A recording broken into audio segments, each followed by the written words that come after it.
tell these brokers, hey, I'm looking for a deal in South Carolina. You get to know all the players. You go to the events, and eventually something will kind of shake through. Maybe it's a smaller deal that falls out of contract. And the broker's like, oh, I remember, Matt really wanted to buy a small park in South Carolina, right? So that's how I found my first deal.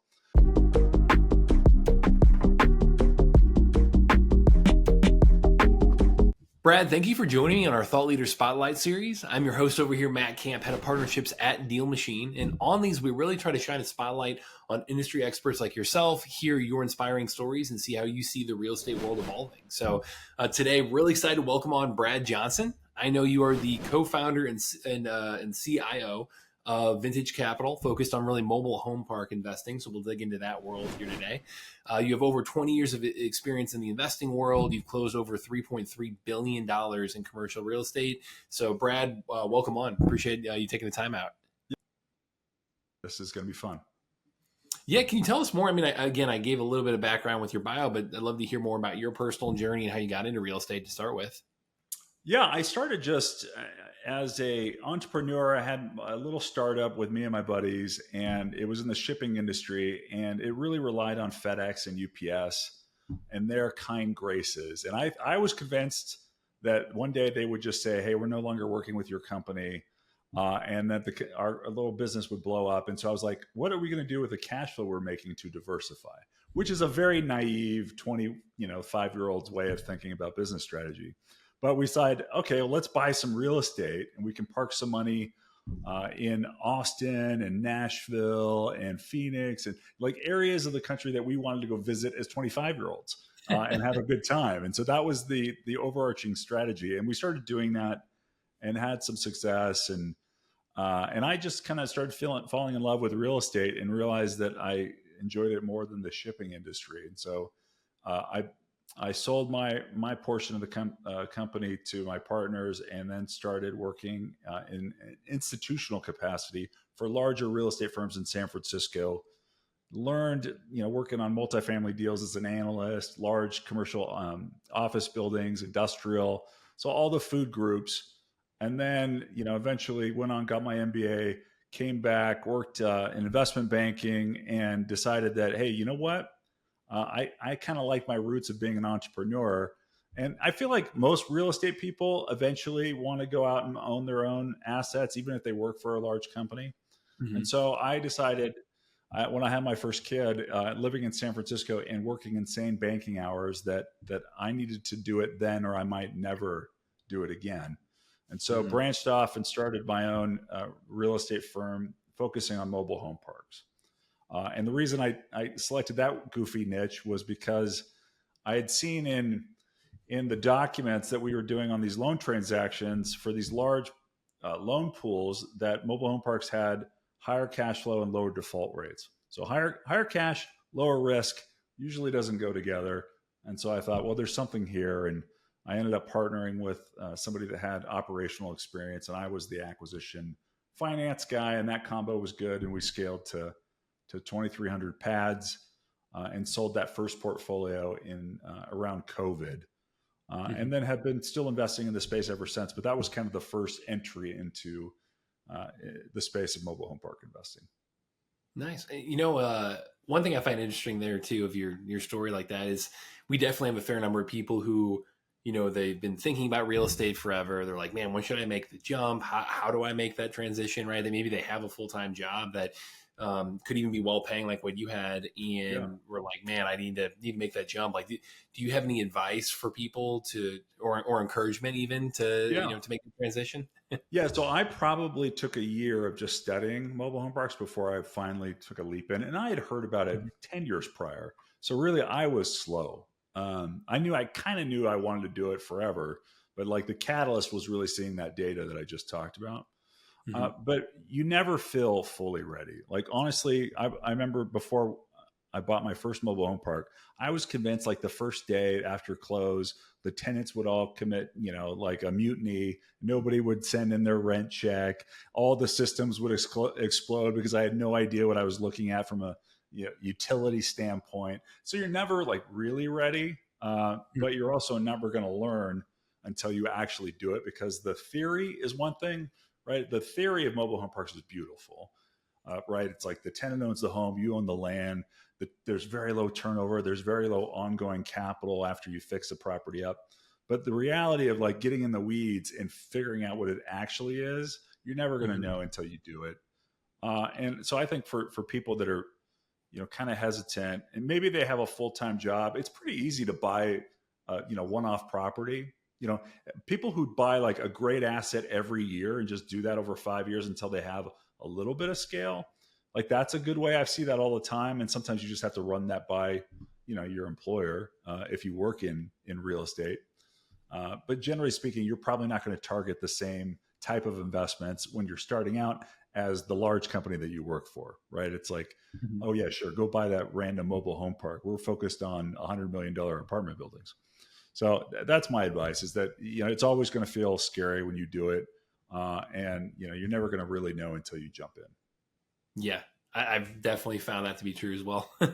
Are there any, I know you talk about mobile homes and like how you selected that as an asset or how you've been thinking about that for a long time.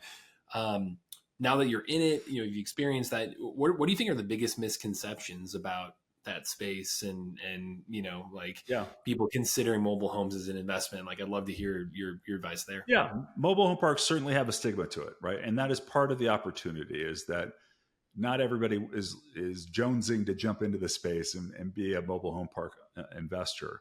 But a lot of that is misguided, right? There's a spectrum of mobile home parks. There's ones and fives, right? Ones are trailer parks that you wouldn't want to go, drive through in the middle of the night. That is what everybody thinks about when they hear mobile home park. The reality is there's also fives, which are, they look like subdivisions, right? Where there's bocce ball courts and there's pickleball and there's pools and it's right on the water, which is a beautiful, retirement community that you'd be happy to put grandma in. So there's a spectrum, and we kind of play in the middle, skewed towards the nicer properties. But really, our bread and butter are deals that are really geared towards families and affordable housing. But you certainly have nice amenities, and it doesn't feel like something that's run down that you would once again be scared of. So yeah, it's a spectrum, and so that stigma is part of the opportunity because less competition doesn't drive up pricing as much. But there's also fewer of these assets, so it's not like we can just go buy target a million mobile home parks. There's only 50,000 of them, and really on that spectrum, there's only 10,000 of them that are 3-star and above that you would probably want to pursue. Got it. Yeah. Yeah. I'm curious, like, we have a lot of people who are using Deal Machine that to have a variety of exit strategies, right? We've got the buy and hold investor, we've Yep. got the flipper, we've got the wholesaler. Like, do you see mobile homes as limited to just the buy and hold, or do you think people in those other buckets, would be a good strategy for them too? I'm just curious what you recommend Yeah. there.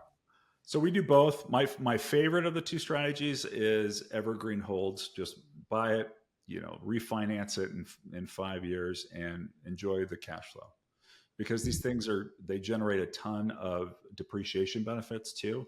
And so the idea of like buying this, it took you forever to get this thing tied up because there's few of them. They don't trade that often. And then immediately selling it in 3 years. Yes, your IRR return looks pretty good, but your multiple is not as great. And then you've left out, decades of potential cash flow. And because Mhm. they're not building any more of these things really, it's a great asset to hold long term. It doesn't mean that there's not opportunities in the value add. We still do those value add deals.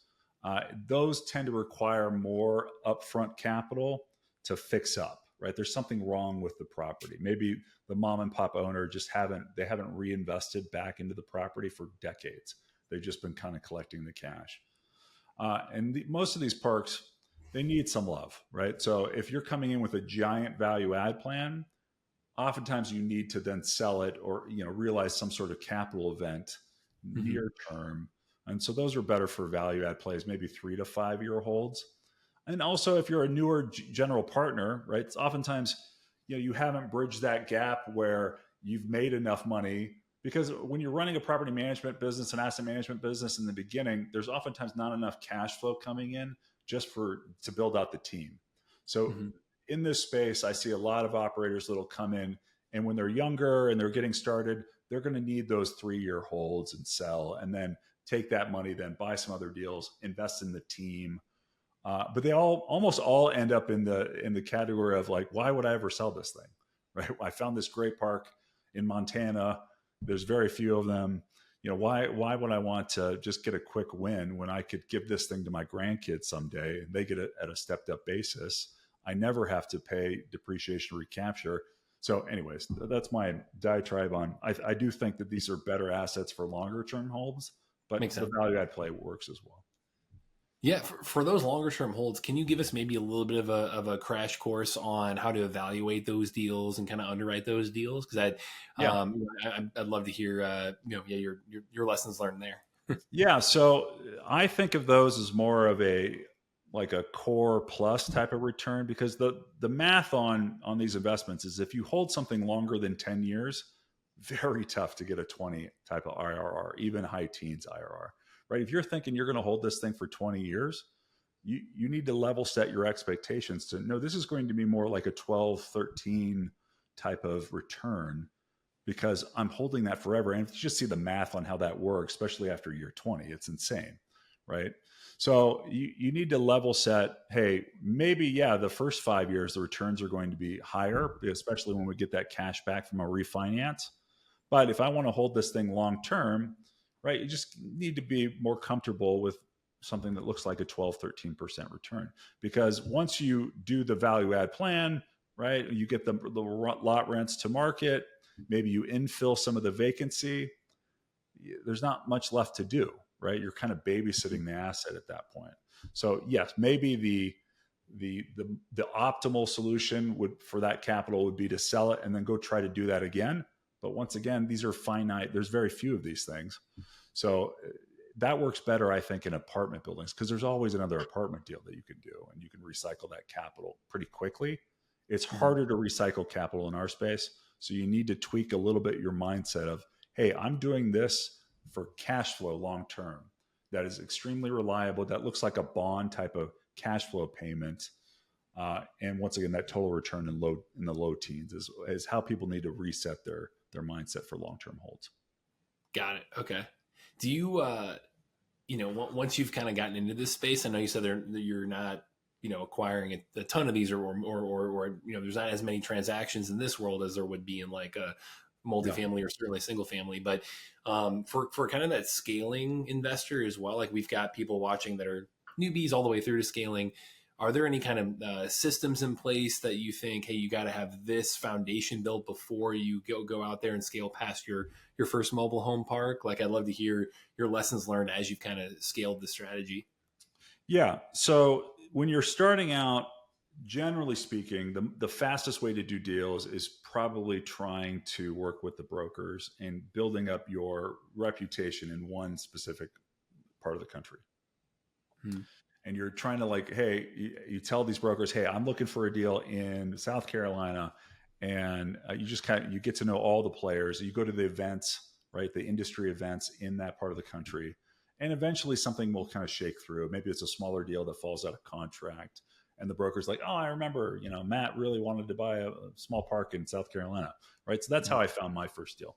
Then as you start to grow, you realize that that's not very predictable, right? That's kind of just like random luck. A deal pops up because you're creating activity.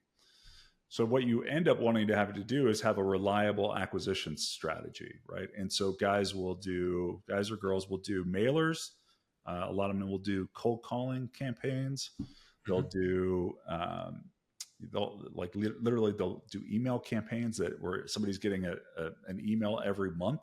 Hey, just checking in. I know that you have this great property. If you're ready for retirement, yada yada. So I've seen different ways to go about that. But yeah, at some point, if you're trying to get to thousands of pads in this space, you have to have something that's reliable, especially if you're trying to build a business, right? Buying a deal a year is not an actual business. Those are investments. You can get pretty large over 20 years doing that, but if you're trying to generate enough cash flow to hire people like an accountant, an asset manager, home sales people, right? If you're trying to build a team, you need reliable cash flow. So that comes from asset management fees. Sometimes acquisition fees can help. And in order to do that and support all that overhead, you need reliable new deals. And so, yeah, systems certainly help. We did a bunch of things. We dabbled in the mailers early on, but longer term, like at my stage of my career, I like to joint venture with groups now, where I Mhm. have younger people that are in the field pounding pavements, going to pops home and like meeting with them over the kitchen table, doing a handshake. That happens a lot in this space from an off-market deal transactions. So that's how we expand our portfolios. We work with local partners and help them with the capital and also network. And just I've been in the space a long time. But when I was younger, yeah, I think it would have been great if we had software like DealMachine to actually make that a little more formal in terms of putting those systems in place versus just kludging together an Excel file, a CRM, the data set, and then having an intern call people. So yeah, Yeah. Yeah. I'm envious of groups today that have more of the technology for those acquisition Yeah. tools. Yeah, that's what I was going to mention is we play in that world, right? Of hey, help you identify those opportunities and then help you actively market to them. I mean, I think through Deal Machine, it's direct mail and automating that. That's a big strategy people use us for our email data, our phone number data. We've got a dialer, so it's that direct to seller, direct outreach, and how do you scale that and automate as much as possible using Yeah. our data and our tools to do that. So Yeah, yeah, because it's a weapon. It's a weapon. Like off-market deals are generally what we try to focus on mhm. because I don't want to be the 30th group bidding on a deal, and then you win the deal and you're like, is this a good thing or a bad thing? Because that means I just paid the most out of 30 groups. So yeah, it's always best to find off-market deals in our space, which out of the last 7 deals we've done, all of them were off-market. So There you yeah, go. no, Yeah. it's a weapon. Love it. Well, one, I really appreciate your time today. I had one last question here for you, Brad. I know for that more scaling investor as well, one thing we get asked about a lot too is shifting from working in your business, really in the weeds, to on your business, right? Becoming that business owner rather than the operator for per se. I think it sounds like you've done a great job of that, of moving to kind of asset allocator from being like that Yeah. operator in the business. Do you have any advice on that transition, on how to think about that, on how to be more effective at that specifically? It's people and systems, right? It's not rocket science. It's pretty basic. The nice thing though is that in order to get to this phase, you kind of have to do all the work of being the operator and seeing these deals up close to kind of be able to evaluate deals and operators and people and partners at this stage. So yeah, my only advice would be do the work, right? Get in the weeds. Like my first year, I literally I went from working on $1 billion skyscraper deal in San Francisco, Mm-hmm. right, as a part of a larger team. So then all of a sudden I was working on a $500,000 mobile home park model, and then I was sending it once we closed. I was sending out the invoices, right? I was doing like the day to day, just like basics to try to figure out, okay, how does this industry actually work? There wasn't like a third party property management company I could just hire to take over everything. And then I helped with the accounting. And then, so you kind of learn all the little basics.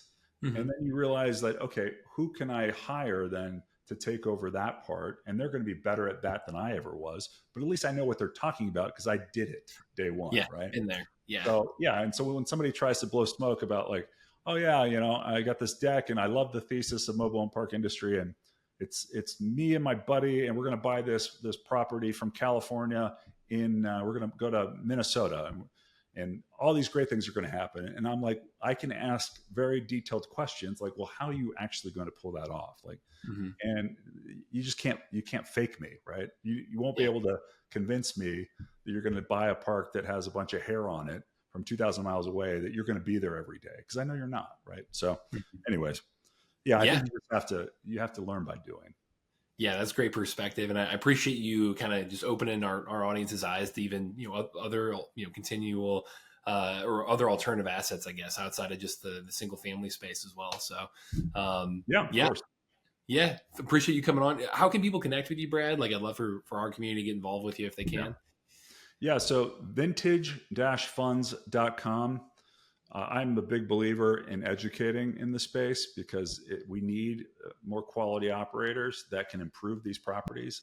Right? We have an affordable housing crisis in this country, and this is a real solution for a lot of people and families. So yeah, you can go to our website, vintage-funds.com, learn all about the space, and feel free to reach out. Love it. Well, Brad, again, thank you for sharing your time, coming on here and sharing your knowledge with our community here too. So, all right. Well, thanks for having me on, Matt. absolutely. And to everyone watching, this is Matt Camp over here with DealMachine, and happy deal finding.